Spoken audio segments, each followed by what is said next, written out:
Siddharth ITI द्वारा चलाए जा रहे ऑनलाइन क्लास में मैं शिव सर एक बार फिर से आप लोगों का बहुत बहुत स्वागत करता हूं अपने YouTube channel gain knowledge technical में। मैं आज आप लोगों के लिए लेकर के आया हूं ट्रेड थ्योरी वेल्डर में सबमर्ज आर्क वेल्डिंग के बारे में। प्रीवियस क्लास में मैंने आपको जो है गैस टंगस्टन आर्क वेल्डिंग बताया था। इसके बाद मैं आप लोगों को आज सबमर्ज आर्क वेल्डिंग बताने जा रहा हूं। ये आपका प्रीवियस क्लास का ही चैप्टर है, वेल्डिंग ऑफ स्टेनलेस स्टील का ही। उसी में जो है आपका ये सबमर्ज आर्क वेल्डिंग के बारे में बताने जा रहा हूँ। तो देखिए सबमर्ज आर्क वेल्डिंग आपके स्क्रीन पर दिखाई दे रहा है।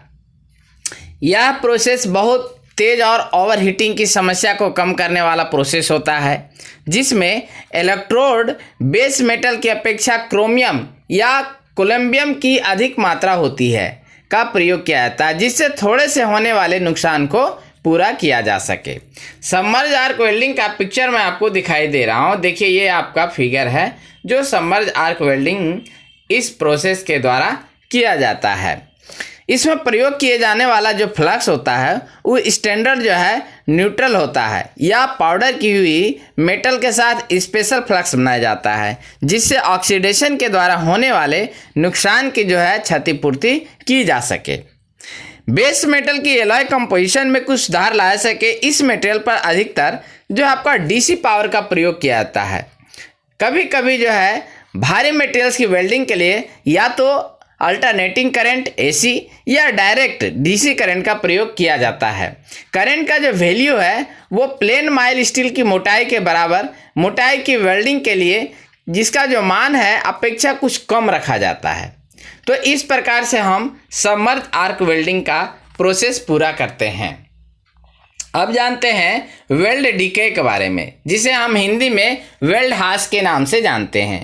तो देखिए वेल्ड हास इंटरनल जो है ग्रेनुलर कोरोजन का एक रूप है जो प्राय स्टेनलेस स्टील में होता है। यह वेल्डिंग कार्यक्रिया के दौरान ताप प्रभावित जोन में होने वाले परिवर्तन के कारण होता है। निकल्स एलॉय और ऑस्टेनेटिक स्टेनलेस स्टीलों में जहां पर कोरोजन रेसिस्टेंस के लिए क्रोमियम थोड़ा जोड़ा जाता है, इसमें शामिल मैकेनिज्म ग्रेन बाउंड्रियों पर क्रोमियम कार्बाइड का जो है अधः पतन होता है, जिसके परिणाम स्वरूप ग्रेन बाउंड्रियों के समीपवर्ती क्रोमियम डिप्लेशन जोन्स बन जाते हैं। इस प्रक्रिया को सेंटिलाइजेशन कहते हैं। आर्क वेल्डिंग में वेल्ड क्षेत्र हाई टेम्परेचर पर गर्म हो जाते हैं में एक जो है वेल्ड में तापमान विभाजन और ताप प्रभावित जोन को जो है इसमें दर्शाया जाता है।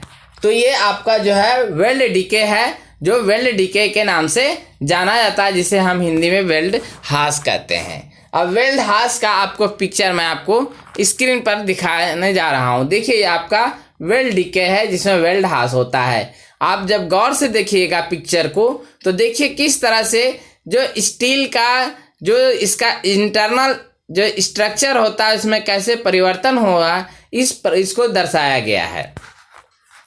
अब आपको जो है वेल्ड हास में जो परिवर्तन होने से होता है, इससे वेल्ड हास जो होती है इससे बचने के लिए हम ऐसा क्या करेंगे कि जो है वेल्ड हास ना हो सके। तो देखिए वेल्ड हास से बचने के लिए सबसे पहले हमको स्टेनलेस स्टील के लो कार्बन ग्रेड का प्रयोग करना होगा। उसके बाद जो है टिटेनियम के साथ एलॉय करके जो सुदृढ़ किए हुए ग्रेडों का उपयोग करना होगा। उसके बाद पोस्ट वेल्ड हीट ट्रीटमेंट का प्रयोग करके इससे हम बच सकते हैं। अब आगे बढ़ते हैं, देखते हैं नेक्स्ट है हमारा रेसिस्टेंस वेल्डिंग।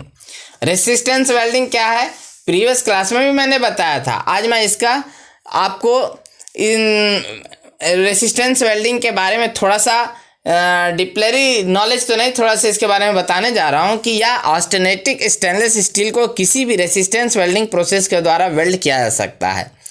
स्पॉट वेल्डिंग विशेषता ऐसी स्थिति में अच्छी होती है जब हमारा बेस मेटल पहले किए गए ऑपरेशन द्वारा वर्क हार्ड हो चुकी हो।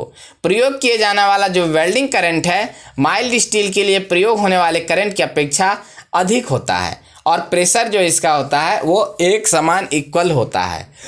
इसमें ऑस्टेनेटिक स्टेनलेस स्टील की जो है कुछ लो मैग्नेटिक परमेबिलिटी का स्पॉट और सीम वेल्डिंग में एक लाभ यह भी होता है कि जब वेल्ड हमारा नेगेटिव शीघ्र कूलिंग के अंतर्गत होता है तब स्पॉट वेल्ड पूर्णतः टफ और डक्टाइल बनता है। तो ये हमारा है रेसिस्टेंस वेल्डिंग। अब हम कुछ ब्रेजिंग के बारे में जानते हैं, जो स्टेनलेस स्टील में ब्रेजिंग किया जाता है उसके बारे में। तो देखिए, स्टेनलेस स्टील की ब्रेजिंग की सफलता अधिकतर प्रयोग किए जाने वाले फ्लक्स और ब्रेजिंग मेटल के वेटिंग टेम्परेचर से अधिक तापमान गर्म न होने पर निर्भर करती है।